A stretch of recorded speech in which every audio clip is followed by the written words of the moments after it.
Friends, இதயம் சீரியலோட 6th மே episode ரிவ்யூவை இப்போ நம்ம பார்க்கலாம். பாரதி வீட்டிலேருந்து எல்லாரும் கிளம்பிட்டு இருக்காங்க கல்யாணத்துக்காக. அப்போ தமிழ் கேட்குறா, இனிமேல் நான் இந்த வீட்டுக்கு வரக்கூடாதான்னு. அப்போ உடனே ரத்னம் சார் சொல்கிறாரு, இது தமிழ் பாப்பா, இது உங்கள் வீடு, நீங்கள் எப்போ நினச்சாலும் எப்போ வேணாலும் வரலாம், என்ன வேணாலும் எடுத்துக்கலாம், யாருமே உங்களை ஒன்றுமே கேட்க முடியாது அப்படிங்கிறாரு.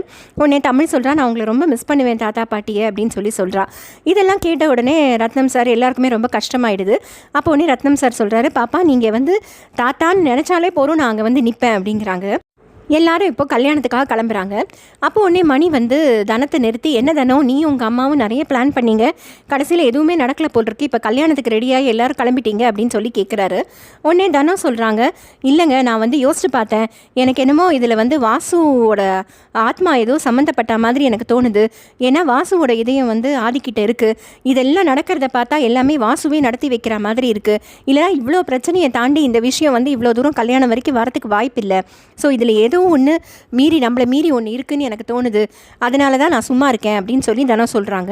உடனே மணி சொல்கிறாரு, அப்படிலாம் ஒன்றும் கிடையாது, அப்படிலாம் இருந்தால் அவர் மனசுக்குள்ளே நினச்சிக்கிறாரு, அப்படின்னா ஆதி மட்டும் இல்லை, யாராக இருந்தாலும் சரி நான் அமுச்சு வச்சுருவேன், உன் தம்பி உருவத்தில் இப்போ ஆதி இருந்தாலும் ஆதியும் சேர்த்து நான் அமுச்சு வச்சுருவேன் அப்படின்னு மனசுக்குள்ளே நினச்சிக்கிறாரு. ஸோ இப்போ தனம் புரிஞ்சுக்கிட்டாங்க, வாசுவோட ஆன்மா ஆதிக்கிட்ட இருக்குது அப்படிங்கிறத புரிஞ்சுக்கிட்டாங்க. இப்போ இங்கே ஆதியோட வீட்டில் அவருக்கு நலங்கு வைக்கிறதுக்கான ஏற்பாடெல்லாம் பண்ணிகிட்ருக்காங்க. அவருக்கு காப்பு கட்டுற ஃபங்க்ஷன் நடத்துகிறாங்க. ஸோ இப்போ அங்கே ஆதி சேரில் உட்காந்துக்க சொல்கிறாங்க. உடனே தாய் மாமாவை கூப்பிட்டு மாலை போட சொல்கிறாங்க. மாலை போட்ட உடனே அவருக்கு ஒரு மஞ்சள் கயிறை கையில் கட்டி விடுறாங்க ஆதிக்கு. அதில் மஞ்சள் குங்குமம்லாம் வச்சு அதுக்கு சின்னதாக பூஜையெல்லாம் பண்ணிவிட்டு, இனிமேல் இதுதான் உங்களுக்கு காப்பு கயிறு, ஸோ நீங்கள் கல்யாணம் முடிக்கிற வரைக்கும் இது உங்களை என்றைக்குமே காப்பாற்றும் அப்படின்னு சொல்லி அந்த வந்திருக்கிற ஐயர் சொல்கிறாரு. ஸோ இதெல்லாம் கேட்ட உடனே அந்த இடத்துல எல்லாரும் ஆதிக்கு உடனே அடுத்தது நலங்கு வைக்கிறாங்க. சந்தன குங்குமம்லாம் வச்சு இதில் எல்லாரும் வச்சு முடித்த உடனே ஆதி சொல்கிறாரு, சரிம்மா எல்லாம் முடிஞ்சிருச்சு இல்லையா, நான் போய் கெஸ்ட் ஹவுஸில் போய் பார்த்துட்டு வரேன், ஏன்னா இன்றைக்கி பாரதி ஃபேமிலிலாம் வந்துட்டு இருப்பாங்க, அவங்க வந்த உடனே பாவம் அவங்களுக்கு ஒன்றும் தெரியாது, நான் தான் போய் எல்லாம் பார்த்துக்கணும் அப்படிங்கிறாங்க. உடனே ஸ்வேதா சொல்கிறா, என்ன மாமா நீங்கள் போய் எல்லாத்தையும் பார்த்துக்கிறேன்னு சொல்கிறீங்க, அப்புறம் நாங்கள்லாம் எதுக்கு தான் இருக்கோம், இதெல்லாம் எங்கள் வேலை மாமா, நாங்கள் பார்த்துக்குறோம் அப்படிங்கிறாரு. உடனே அறிவும் சொல்கிறாரு, ஆமாம் என்ன மாப்பிள்ள, கல்யாணம்னா முன்ன பின்ன இருக்க தான் செய்யும், பட் அதுக்காக எல்லா வேலையும் நீங்களே பார்க்க முடியுமா, அப்புறம் எதுக்கு நாங்கள்லாம் தாய்மாமன்னு ஒருத்தன் இருக்கேன், நான் எல்லாம் பண்ணுறேன் மாப்பிள்ள அப்படிங்கிறாரு. ஸ்வேதாவும் உடனே மாமா அவங்கள நல்லபடியாக கவனிச்சிக்க வேண்டியது எங்கள் பொறுப்பு அப்படின்னு சொல்லிட்டு, இல்லை மாமா என்னோட பொறுப்பு அப்படின்னு சொல்கிறா. உடனே இதெல்லாம் கேட்ட உடனே சரின்னு சொல்லிட்டு ஆதி ஓகே நீங்களாம் பார்த்துக்கோங்க, நான் போய் மேலே ரெஸ்ட் எடுக்கிறேன் அப்படின்னு சொல்லிட்டு போயிடுறாரு. அப்போ உடனே ஸ்வேதா பார்த்துட்டு உடனே சாரதாமாக்கு சொல்கிறாங்க, என்ன ஸ்வேதா நீ எல்லாத்தையும் பார்த்துக்க போகிற, உனக்கு என்ன வேறு வேலை இல்லையா, என்னாச்சு உனக்கு, ஏன் நீ போய் இப்படிலாம் ஆதிக்கிட்ட ஒத்துக்கிற அப்படின்னு சொல்லி கேட்குறாங்க. உடனே ஸ்வேதா சொல்கிறா, இல்லை அத்தை இப்படிலாம் நான் சொன்னாதான் மாமா ஒத்துப்பார், இல்லைனா மாமா உடனே தான் போய் அங்கே நிற்பார், அவரை வெளியில் போகக்கூடாதுங்கிறதுக்கு தான் நான் சொல்லியிருக்கேன்.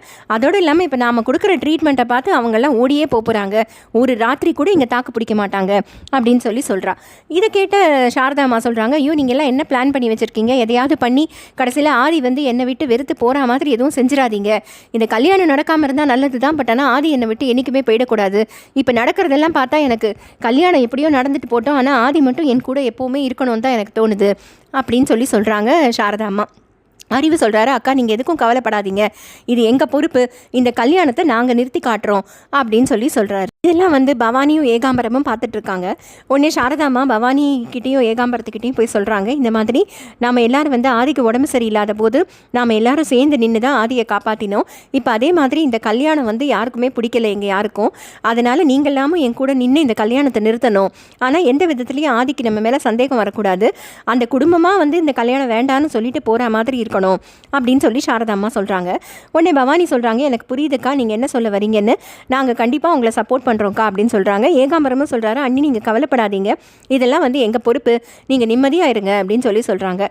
சாரதாம்மா சரி சரி எல்லாரும் சேர்ந்து பார்த்துக்கோங்க, ஆனால் ஆதி என்னை விட்டு எங்கேயுமே பிரிஞ்சிடக்கூடாது, என்னவாவது பிளான் பண்ணிக்கோங்க அப்படிங்கிற மாதிரி சொல்லிவிட்டு அந்த இடத்த விட்டு போயிடுறாங்க.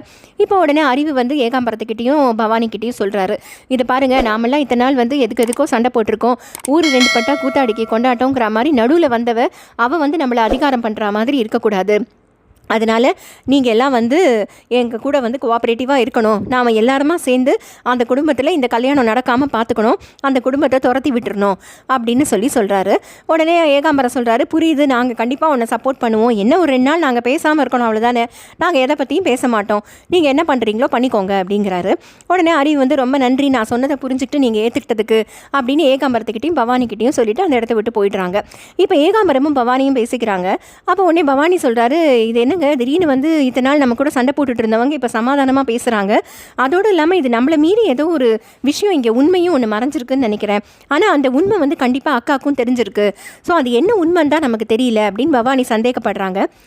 உடனே ஏகாம்பரமும் சொல்கிறாரு, ஆமாம் பவானி, நீ சந்தேகப்பட்டால் எல்லாமே சரியாக தான் இருக்கும், பட் என்ன உண்மையாக இருக்கும் நீ நினைக்கிற அப்படின்னு கேட்குறாரு. இவங்க சொல்கிறாங்க, இல்லை எனக்கு தெரியலங்க அது, பட் ஆனால் ஏதோ நம்மக்கிட்ட மறைக்கிறாங்க. இது வெறும் கல்யாணத்தை நிறுத்துறது மட்டும் அவங்க நோக்கம் மாதிரி தெரியல, வேறு ஏதோ ஒன்றை மறைக்கிறதுக்கும் சேர்த்து தான் இந்த கல்யாணத்தை நிறுத்தணும்னு சொல்லி எல்லாரும் துடியாக இருக்காங்க.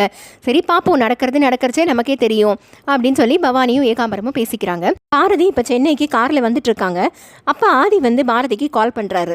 உடனே பாரதி வந்து ஃபோன் எடுத்துகிட்டு அது எப்படி எல்லார் முன்னாடியும் பேசுறதுன்னு தெரியாமல் ஏதோ ஒரு லோன் கேட்க ஏதோ பேங்க்லேருந்து ஃபோன் பண்ணுற மாதிரி, இல்லைங்க இப்போ நான் எல்லாரோடையும் வெளியில் போயிட்டுருக்கேன், இப்போ பேச முடியாது, எனக்கு லோன்லாம் வேண்டாங்க அப்படின்னு சொல்லி வச்சிடுறாங்க.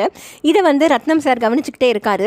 உடனே திருப்பியும் ஆதி வந்து கால் பண்ணுறாங்க. அவங்க திருப்பி வந்து நான் எல்லாரும் பக்கத்துலேயும் இருக்கேன், என்னால் இப்போ பேச முடியாது, எனக்கு லோன்லாம் வேண்டாம் அப்படின்னு சொல்லி ஃபோனை வைக்கிறாங்க. உடனே ரத்னம் சார் சிரிச்சுக்கிட்டே சொல்கிறாரு, அம்மா எத்தனை நேரம் நீ வந்து இப்படியே அந்த ஃபோனை அவாய்ட் பண்ணிக்கிட்டே இருக்க போகிறேன், என்ன ஆதி தம்பி தானே பேசுகிறாரு, பரவாயில்ல பேசு பாரதி அப்படின்னு சொல்கிறாரு. உடனே அடுத்த வாட்டி ஆதி ஃபோன் பண்ண உடனே அவங்க எடுத்துகிட்டு சொல்லுங்கள், என்ன இத்தனை வாட்டி பண்ணிக்கிட்டே இருக்கீங்க அப்படின்னு சொல்லி கேட்குறாங்க.